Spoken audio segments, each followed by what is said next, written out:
వెతలు తీరును, కృపలు దొరుకును, సాటి లేనిది యేసుని నామం.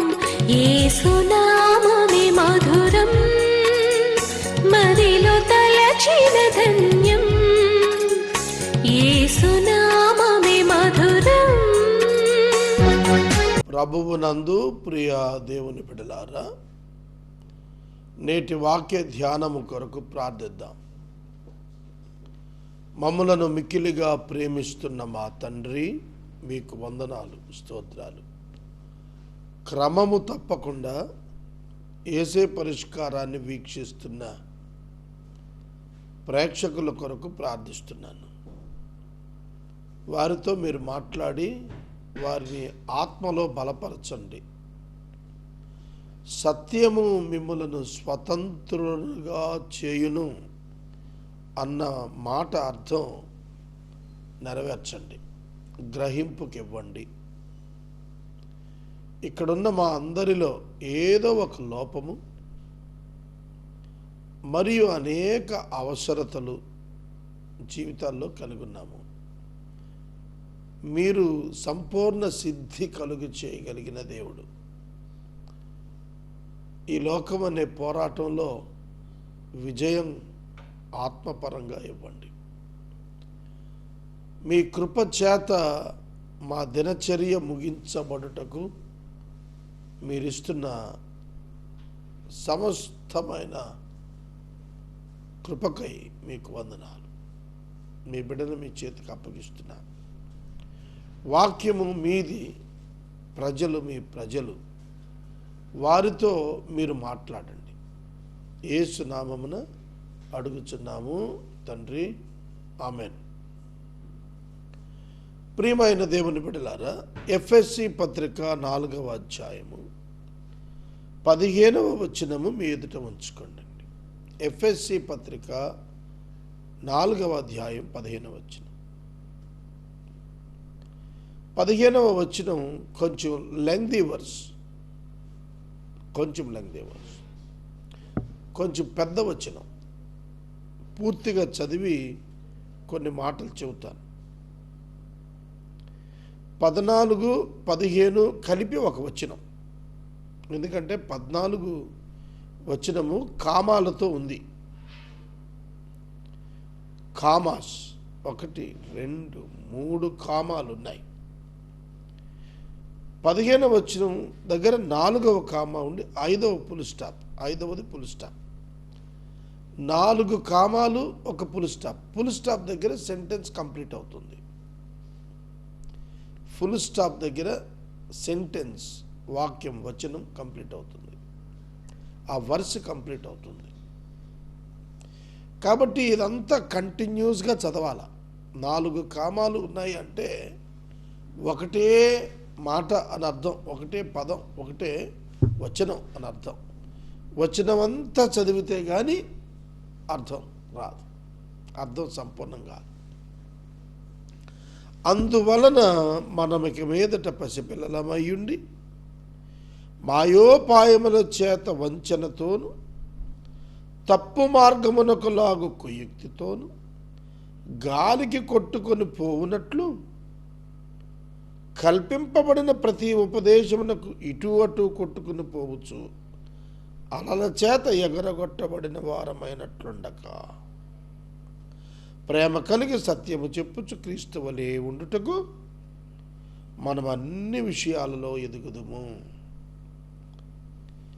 ఇక్కడ ఈ 5 కామాలలో ఏమి అర్థమవుతుంది మనకు అనగా, ఒక్కొక్క కామా దగ్గర ఒక్కొక్క అర్థం ధ్వనిస్తూ అర్థాలన్నీ కలుపుకొని ముందుకెళ్ళి నేర్చుకోవాలి.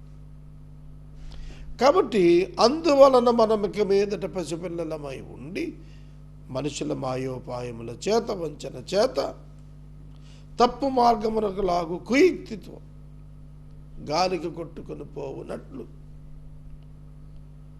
కల్పింపబడిన ప్రతి ఉపదేశములు ఇటు అటు కొట్టుకుని పోవచ్చు అలల చేత ఎగరగొట్టబడిన వారమై. అక్కడ వరకు చదివితే అర్థం మారిపోద్ది. అయినట్లుండక పౌలు గారు థియాలజీ అందుకే అందరికి అర్థం కాదు. అయినట్లు ఉండక, ఎట్లుండక, పసిపిల్లలమైనట్లుండక అంటే ఉండి మోసపోవటం అన్నమాట. అంటే ఉండక అన్నప్పుడు మోసపోరేక మీరు. మనుషుల మాయాపాయం చేత, కుయుక్తి చేత, వంచన చేత, తప్పు మార్గానికి లాగేటటువంటి కుయుక్తి చేత మీరు మోసపుచ్చబడకుండా ఉండినట్లుగా, మోసపడేటట్లు ఉండద్దు. అది పౌలు గారు చెబుతున్నాడు. బేబ్స్ ఇన్ క్రైస్ట్, క్రీస్తునందు చిన్నపిల్లలు. చూడండి, మనం చిన్నపిల్లలకి చెబుతాం, అరే తెలియని వారు ఏమైనా ఇస్తే తినద్దు నాయన.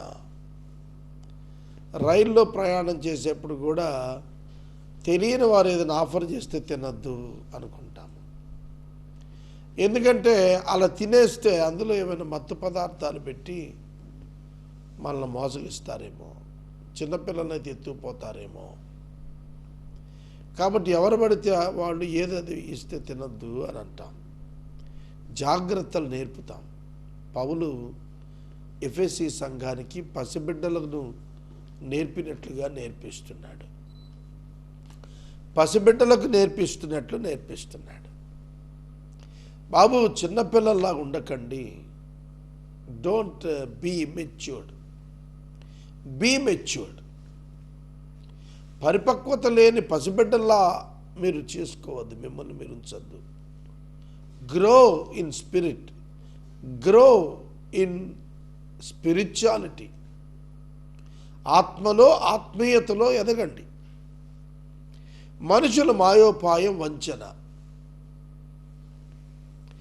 మనుషుల మాయ ఉపాయం వంచన, ఈ రెండు మనకు అర్థం కావాలి. తప్పు మార్గాలకు మనలను లాగటానికి యుక్తి, కుయుక్తి.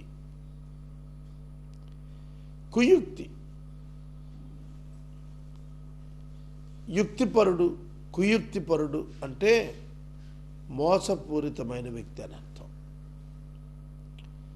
లోపట ఒకటి, పైకి ఒకటి చెప్పేవాడు కుయుక్తి గలవాడు. లోపల డిసీవింగ్ నేచర్, పైకి ప్రేమ కనపరుస్తుంటాడు. హృదయంలో ద్వేషం, పైకి తేనె పూసిన కత్తి అన్నమాట. అర్థమవుతుందా? మనుషుల యొక్క మాయ ఉపాయం, వంచన, మరియు ఈ పదముందు చూశారు కుయుక్తి, ఇవన్నీ కూడాను అపవాది లక్షణాలు. ఈ అన్జనరేటెడ్ ఆర్ నాన్ జనరేటెడ్, రక్షణ పొందని వ్యక్తులలో పుష్కలంగా ఉంటాయి. These all are based because of old sinful nature. ప్రాచీన పాపపు స్వభావాన్ని బట్టి ఈ కుయుక్తి, మాయ ఉపాయం, వంచన, మోసం, వంచటం, నమ్మించి మోసం చేయటం వంచన. కాబట్టి ఈ వీటి యందు మీరు పడిపోకూడదు. మీరు చిన్నపిల్లలాగా ఉంటే పడిపోతారు, తెలుసుకోలేరు. కాబట్టి నేను చాలామందికి కౌన్సిలింగ్స్ ఇస్తున్నప్పుడు, అసలు ఈ విషయాలే మాకు తెలియదండి, మేమింత లోతుగా ఆలోచించలేదు, ఇంత పరిపూర్ణమైన మానసిక స్థితిలో మేము లేము అనేవి చాలామంది చెబుతూ ఉంటారు. చాలామంది భార్యాభర్తల తగాదాలు చిన్నపిల్లల వలె, ఇమ్మెచ్యూరిటీ ఇన్ స్పిరిచువాలిటీ, ఆధ్యాత్మిక జీవితంలో పరిపక్వత లేకపోవటం వల్ల వచ్చే తగువులు అన్నమాట. వాటిలో ప్రధానంగా అనుమానాలు. భర్తపై భార్యకు, భార్యపై భర్తకు ఊరికి అనుమానం. ఆ అనుమానం పెనుభూతం అవుతుంది, కుటుంబాలు పాడైపోతున్నాయి. బిడ్డలపై అనుమానం, బిడ్డలకు తల్లిదండ్రుల మీద అనుమానం. This is the worst weapon used by the devil Lucifer specially aimed on believers, focused on believers. కాబట్టి విశ్వాసుల మీద అపవాది ఉంచేటువంటి ఈ తంత్రాలు తెలుసుకోవాలి. బైబిల్ చదువుతున్నావా అని అస్తమానం ఎందుకు అడుగుతారో తెలుసా? ఇది నేర్చుకోవటానికే, మెళకువ నేర్చుకోవటానికి, జాగ్రత్త నేర్చుకోవటానికి. కాబట్టి మనము గాలికి కొట్టుకొని పోవునట్లు కల్పింపబడిన ప్రతి ఉపదేశానికి ఇటు అటు కొట్టుకొని పాట. ఈ వచ్చిన దగ్గరే చాలామంది సేవకులు వాళ్ళ సంఘాలని బయట బోధలకు అలౌ చేయలేదు. నేనేమంటానంటే, బయట బోధలకు అలౌ చేయకపోవటం కంటే బలమైన బోధ ఏంటో నేర్పిస్తే వాళ్ళు తరిగిపోరు. ఎందుకంటే నువ్వు వాళ్ళని ఆపలేవు. ఇవాళ టీవీలు వచ్చేసాయి, రకరకాల అబద్ధ బోధలు వచ్చేస్తున్నాయి. వాటిల్లో జొరబడకుండా నువ్వు వాళ్ళని ఆపటం నీ చేత కాదు. కానీ ఏది నిజమైనదో వాళ్ళకి నేర్పించగలిగితే వాళ్ళే తప్పుకుంటారు. చూడండి, రోడ్డు మీద మనం వెళుతున్నప్పుడు రాళ్ళు, గోతులు, తుప్పలు, ముళ్ళు ఇట్లాంటివి ఎదురైతే చాకచక్యంగా, లాఘవంగా మనం తప్పించుకోవటం నేర్చుకుంటాం. మనం నేర్చుకుని తప్పించుకోవాలి. అంతేగాని అవి ఉంటాయి కదా అని చెప్పి ఇంట్లో కూర్చుంటే ఎట్లా? కనుక యుక్తి ఉంటుంది మనుషుల్లో, కానీ సమాజంలో నువ్వు ఉండాలి. వంచనకారులు ఉంటారు సమాజంలో, కానీ నువ్వు అదే సమాజంలో ఉండాలి. డైలీ ట్రాన్సాక్షన్ జరుగుతుండాలి కదా లైఫ్ అంటే. చాలామందికి ఏమీ తెలియదు. కూరగాయలు కొనటం కూడా చేత కాదు కొందరికి. అందులో ఆ లిస్టులో నన్ను కూడా వేసుకోవచ్చు. మార్కెట్ చేయటం రాదు, ఊరికే మోసపోతుంటా. నేను మనవి చేస్తున్నాను, చాలా సులువుగా బురిడి కొట్టేస్తాం మనం. లోక విషయాల్లో జాగ్రత్తగా ఉంటున్నాం. మనం లోక విషయాల్లో చాలా జాగ్రత్తగా ఉంటాం. రూపాయి జాగ్రత్త లెక్కేసి మరీ ఖర్చు పెడుతుంటాం. Then what about the spiritual life? ఆత్మ సంబంధమైనటువంటి అపవిత్రత అంటకుండా ఎలా కాపాడుకోవటం? దెలైలా లాలనగా మాట్లాడిందట. మాయ ఉపాయం, వంచన, హృదయంలో వంచన, మాయ ఉపాయం, కుయుక్తి. ప్రేమ వలకబోసింది, కానీ లోపల చావు కోరింది, ఓటమి కోరింది. దెలీలా. ఈ దెలీలా ఇలా కోరటానికి కారణం ఏంటంటే, ఫిలిస్తీరాలు, అన్యురాలు, దేవుని ఎరుగనది. ఆమెకు డబ్బే దేవుడు. తన ప్రియుడిని అప్పగించేస్తే డబ్బిస్తాము అన్న సర్దారుల మాట ఆమెపై ప్రభావం చూపింది. చాలా అంశాలు ఉంటాయి. వంచన చేసేవారు, కుయుక్తి చేసేవారు. నేను నిన్న వెజిటబుల్స్ ఒక ఆయన్ని నమ్మి ఆయనకి అప్పచెప్పాను, కొనరా బాబు అని. ఒక మూట వేసుకొచ్చాడు. ఆ మూటలో ఆనపకాయలు చాలా లిటిల్ సైజ్, చిన్న సైజు ఉన్నాయి. కానీ he paid for big size. పెద్ద మొత్తానికి చెల్లించి తక్కువ మొత్తం తెచ్చుకున్నా. కారణం ఏంటంటే మెళుకు లేకపోవటం. సంచిలో గట్టి ఉంచాడు, ఓవర్ కాన్ఫిడెన్స్, మనవాడే అనుకున్నాడు, తెచ్చేశాడు. కనుక మనకి పైకి ఒకటి ఉంటుంది, లోపల ఒకటి ఉంటుంది. అదే మాయ ఉపాయం.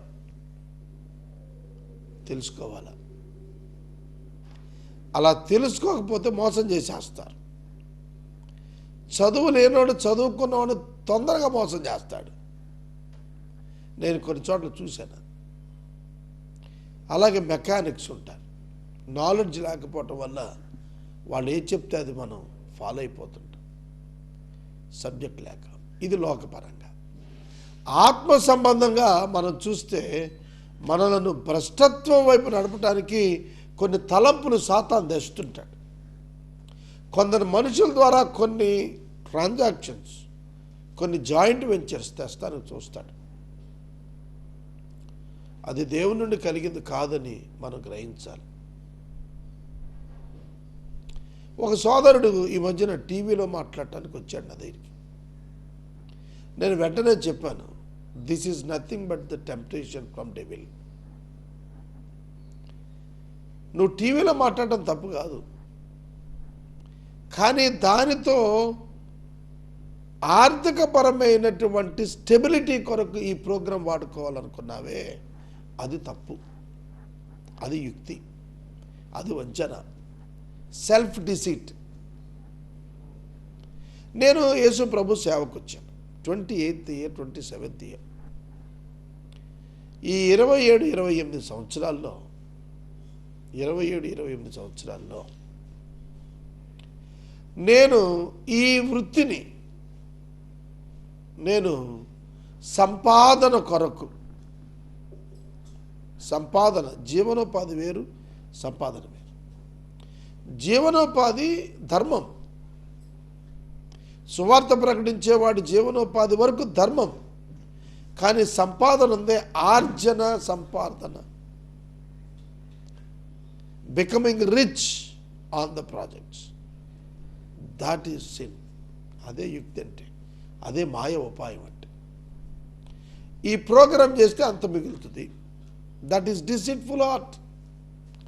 ఈ టీవీలో వాక్యం చెప్తే నెలాఖరికి ఎంత మిగులుతుంది, నేను ఎంత సేవింగ్ చేయొచ్చు, దట్ ఈస్ డిసీట్ఫుల్ హార్ట్. ఈ చర్చ్ నేను రన్ చేయటం వల్ల నాకు ఎంత లాభం ఉంటుంది, deceitful heart. Searching for wealth, physical wealth, deceitful heart. ఎంత పడితే అంత సంపాదించు అని దేవుడు చెప్పడు. నా మాట జాగ్రత్తగా, దేవుడు సంపాదన మీద ఆసక్తి ఉన్నాడు కాదు, ఆయన ఆధ్యాత్మిక విలువలను, ఆత్మల సంపాదనపై ఆసక్తి ఉన్నవాడు. మనం ఇబ్బడి ముబ్బడిగా డబ్బు పోగేసుకోవడానికి లేము, అది మనం తెలుసుకోవాలి. తర్వాత ప్రతి ఉపదేశానికి ఇటు అటు కొట్టుకుపోకూడదు. అలలు చేత ఎగిరిపడితే ఎట్లుంటుందో అట్లా ఉండకూడదు. అలలు ఎగురుతూ ఉంటాయి, పడిపోతుంటాయి, ఎగురుతూ ఉంటాయి, పడిపోతుంటాయి. వేగంగా ముందుకు వస్తే వేగంగా వెనక్కి వెళ్ళిపోతాయి. ఈ తత్వం అలవర్చుకోవద్దు అన్నాడు. అలలకు స్థిరత్వం ఉండదు, ఒకలా ఉండవు, మారిపోతుంటాయి. వేగంగా ముందుకు, వేగంగా వెనక్కు, ఎగసి ఎగసి పడుతుంటాయి, కింద పడుతుంటాయి. ఎంత ఎత్తు ఎగుస్తాయో అంత కింద పడుతుంటాయి.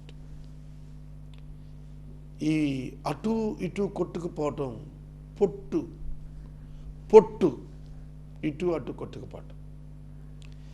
మరమరాలు గాలికి కొట్టుకుపోతాయి, దూది పింజలు గాలికి కొట్టుకుపోతాయి, వాటికి వెయిట్ ఉండదు. అవి గాలిని బట్టి ప్రయాణం చేస్తాయి తప్ప వాటి వెయిట్ వాటికి ఉండదు, అవి కదలకు ఉండవు. కనుక మన ఆత్మీయ జీవితాల్లో ఇటుపడితే అటు కొట్టుకుపోకూడదు. ఈ సంవత్సరం ఈ గుడికి వెళ్తారు, వచ్చే సంవత్సరం ఇంకో చర్చికి పోతాడు, మరో సంవత్సరం ఇంకో డాక్టర్ని ఇంకో చర్చికి వెళ్తాడు, ఇంకో సంవత్సరం ఇంకో చర్చికి వెళ్తాడు.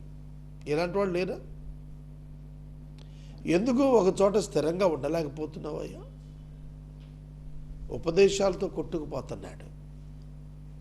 చాలా సంఘాల్లో ఇవాళ అబద్ధ ఉపదేశాలు ఏంటో తెలుసా? దీవెనే, మీకు అంతా దీవెనే. దీవెన నిర్వచనంలోనే లోపం. దీవెన అంటే సిలువ, నా నిర్వచనం, నా బోధ. దీవెన అంటే సిలువ. అబ్రహామునకు దీవెన అంటే పరీక్షలే. ప్రతి పరీక్ష ఉత్తీర్ణుడొకటి దీవెన. ఆత్మీయంగా ప్రతి పరీక్షలో ఉత్తీర్ణుడొకట దీవెన. అబ్రహామును దేవుడు దీవించాడు, ఎన్నో పశువులు ఆస్తులు చేకూరాయి అనే దాని మీదకి మనం తిరిగిపోతున్నాం. కానీ అబ్రహాము దేవుని నమ్మెను, అది అతనికి నీతిగా ఎంచబడెను. That is the only blessing he received. The righteousness of God through the faith on God is the real and the only blessing. ఎన్ని జంతువులు ఉన్నాయి, ఎన్ని పశువులు ఉన్నాయి, ఎన్ని పొలాలు ఉన్నాయి, ఎంత ఆస్తి ఉంది, ఎంత వెండి ఉంది, ఎంత బంగారం ఉంది చూస్తున్నారు. ఇడియాటిక్ థింకింగ్, చెత్త ఆలోచన. శాంతిసాగర్ గారికి ఆస్తులు ఎంత ఉన్నాయి? నేను రోజుకి 600 మందికి భోజనం పంపిస్తున్నాను. వెంటనే అందరూ అనుకునేది ఏంటంటే, అబ్బా ఎన్ని కోట్లుంటే ఈ పని చేస్తాడని. You can't believe me, this is nothing but the daily running project. ఏలియా గారు ఏ విధంగా దినదినం ఆ పిండి వచ్చిందో, now I'm on that condition. రేపు జరుగుతుందా తెలియదు, ఇవాళ సంపూర్ణంగా ఉందా లేదు, but it is running, it going on. నిధులు సమకూర్చుకొని చేయాలనుకున్నాను, అవలేదు. యేసునామములో ప్రారంభించాను, నా కోసం కాదు, దేవుని కోసమే. వాళ్ళ క్రీస్తు ప్రేమ తెలియాలి, క్రీస్తు శక్తి తెలియాలనుకున్నాను. నాది ఒకవేళ అవివేకం అయితే దేవునికి స్తోత్రం, నన్ను క్షమిస్తాడు. లేదురా నాయనా, నా శక్తి ఏమి లేదు, నువ్వు తెలుసుకోక్కర్లా, లోకం తెలుసుకోక్కర్లేని ఆయన అనుకుంటే నేను ఫెయిల్ అయిపోతాను. కానీ నా దేవుడు అట్లాంటి కాదు. తన శక్తిని తాను కనపరుస్తాడు, తన ఉనికి ప్రజలకు తెలియజేస్తాడు. ఇవాళ పెద్దవారు ఆలోచిస్తున్నారు, ఎట్లా చేస్తున్నాడు, ఏముంది. మొదట్లో తెలియక అనుకున్నారు చాలా నిధులు ఉన్నాయనుకున్నారు, కానీ ఏమీ నిధి లేకుండా జరుగుతుంది అన్నప్పుడు వారు ఆశ్చర్యానికి గురవుతున్నారు.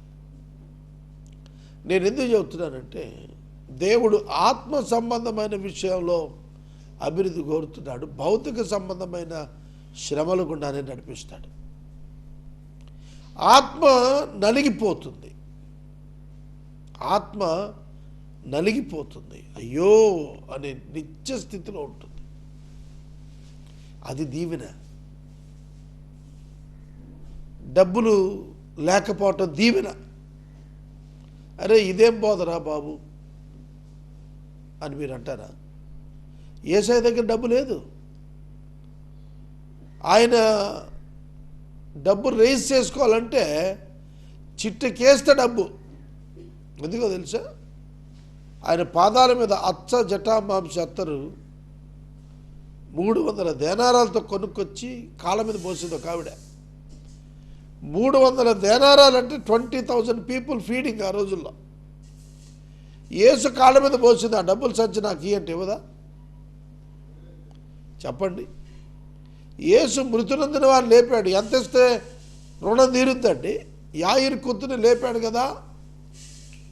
యాయిరు కుమార్తెను లేపినప్పుడు యాయిరు ఆస్తుల సగం రాసేప్పుడు మిక్కిలి ధనవంతుడు కదా, జక్కయ్య ధనవంతుడు కదా, పనిచేసుకోవచ్చుగా ఇద్దరు.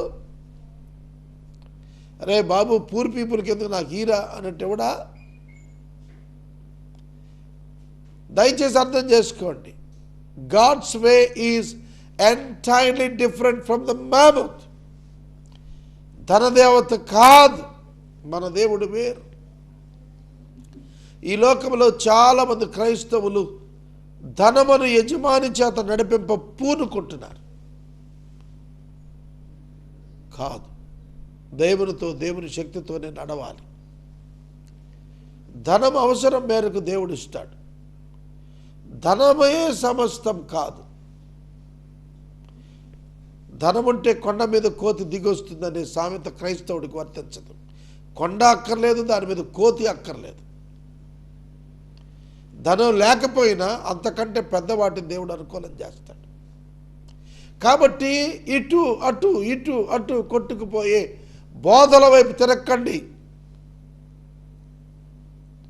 బీ స్టేబుల్ ఇన్ స్పిరిట్, స్టాండర్డ్గా ఉండండి. స్పిరిచువల్ స్టాండర్డ్నెస్ కావాలి. ఇవాళ ఎవడో పిలిచి డబ్బు ఇస్తానంటే కొట్టుకుపోతానా నేను? నన్ను కొనేయటం సాధ్యమవుతుంది? How dare they are. Sagar గారికి 2,000 ఇస్తే ఒక సెటిల్మెంట్ చేస్తాడా? I'm not a political person. నేనేదో డబ్బు కొరకు భ్రాంతి పడే వ్యక్తినా? ఇది ఎవ్రీ టైం, ప్రతి సమయం నాలో, నా హృదయంలో నేను మననం చేసుకుంటాను. మీకు ఉదాహరణ చెప్తున్నాను. కాబట్టి మనం చాలా అవసరాలు ఉన్నాం, right, I'm not deny, but money is not the solution. Money is not the solution, God is the solution. నన్ను పిచ్చోడని మీరు అనొచ్చు, కానీ దేవుని వాక్యం అదే చెప్తుంది. ప్రేమ కలిగి సత్యము చెప్పుచు క్రీస్తు వలె ఉండుటకు మనము అన్ని విషయములలో ఎదుగుదము. Rather speaking the truth in love, rather speaking the truth in love, we are to grow up in every way into him who is the head, into Christ. మనము సత్యము చెబుచూ క్రీస్తు వలె ఉండుటకు మనం అన్ని విషయములలో ఎదుగుదము. నా దగ్గరికి ఒక కౌన్సిలింగ్ కొరకు ఒక బ్రదర్ తెచ్చాడు ఒక ఆయన. పాపం ఆయన లాభాపేక్షతో తెచ్చుకున్నాడు అతన్ని నా దగ్గరికి. నేను సత్యముగా చెప్పి పంపించాను. ఈ ఎక్స్పీరియన్స్ నా దగ్గర తెచ్చిన వ్యక్తికి పలుమార్లు ఎదురైంది. ఆయన ఓ మాట అన్నాడు నాతో, ఏమిటంటే సాగర్ గారు, మీరు ఎప్పుడు కూడా ఏదేదో మీకు తెలిసిందో చెప్తారు, వాళ్ళను రాబట్టుకునే మనసుతో ఏం మాట్లాడరేంటి అని అడిగాడు. అది నాకు చేత కాదు. ఒకటి రాబట్టుకొని సొమ్ము చేసుకోవటం నాకు చేత కాదు. వాడికి లాభం కలిగించే లాభంలో భాగం పొందటం నాకు చేత కాదు. యేసు మనసు అది కాదు. We are not brokers. ఒకడు ఇల్లు అమ్మి పెట్టి డబ్బులు తీసుకునేదో, ఒక తగాదా తీర్చి కిరాయి తీసుకునేదో కాదు క్రైస్తవ్యం. కట్నాల్లో దశంభాగాలు తీసుకుంటున్న దొంగలు ఉన్నారు వాళ్ళు. సమాధి చేసి చందాలు అడుగుతున్న దొంగలు ఉన్నారు వాళ్ళు. పెళ్ళిళ్ళు చేసి డబ్బు కోసం, నీ సంఘంలో వాడికి నువ్వు పెళ్లి చేసి నీ డబ్బు ఏంటయా? ఇవాళ సంఘాలు ఇటు అటు కొట్టుకుపోతున్నాయి. పౌలు ఆ రోజే చెప్పాడు, బాబు మీరు ఇలా ఉండద్దు, క్రీస్తు వలె ఉండటానికి ఎదగండి, సత్యం చెప్పండి, ప్రేమ కలిగి ఉండండి, సత్యం చెప్పండి. ఈ ఒక్క పదం అర్థమైతే బైబిల్ నువ్వు సక్సెస్ అవుతావు. ప్రేమ కలిగి సత్యం చెప్పు, అసత్యం చెప్పద్దు, సెమీ సత్యం చెప్పద్దు, పాక్షికమైనటువంటి సత్యం చెప్పద్దు, సంపూర్ణ సత్యం చెప్పు. నీ స్టేట్మెంట్ లైఫ్లో ఉండడానికి చూసుకోబాక, నువ్వు లైవ్లో ఉండడానికి చూసుకో. సార్ నేను ముందే చెప్పాను సార్ మీకు, నా ముందు చెప్పటమే కాదు, అది అతనికి నష్టమైతే నువ్వు నిరోధించడం కూడా నేర్చుకోవాలి. నేను రేపు మళ్ళా ప్రేమ కలిగి సత్యం చెప్పచ్చు, క్రీస్తు వలె మనం అన్ని విషయాల్లో ఎదుగుదాం. ఇది ధ్యానం చేద్దాం. రేపు ప్రార్థన చేస్తాను. మమ్మల్ని మిక్కిలిగా ప్రేమిస్తున్న తండ్రి, వాక్యము గొప్పది, మేము ఆ స్టాండర్డ్కి రాలేకపోతున్నాము. ధనముంటే సౌఖ్యం వస్తుంది, ధనముంటే కార్యాలు జరుగుతాయి అనే సాధారణ చిన్ని మనస్తత్వం విశ్వాసులమైన మాలో లేకుండా చేయండి ప్రభు. శక్తి చేత జరిగించండి. ఆకాశానికి సృష్టికర్త మీరున్నారు. మీరుండగా మాకేం కావాలి? మేము డబ్బుపై ఆధారపడి నిన్ను అవమానం చేస్తున్నామేమో. డబ్బు అవసరమే, కానీ మీకంటే శక్తి కలిగింది కాదు. మీరు క్రియేటర్, మీరు సృష్టికర్తనైనా మీరుండగా దేని కొరకు అరులు చేస్తున్నాము? నీ చిత్తం మా జీవితాల్లో జరగకుండా ఎలా తప్పుకుంటుంది? ఇది ఎరిగి మమ్మల్ని నడిపించమని, మా దేశాన్ని రక్షించమని యేసునామమున అడుగుచున్నాను తండ్రి. ఆమేన్. తండ్రి అయిన దేవుని ప్రేమ, కుమారుడైన యేసయ్య కృప, పరిశుద్ధాత్మ దేవుని యొక్క అన్యోన్య సహవాసం సదాకాలం మనకు తోడయుండును గాక. ఆమేన్.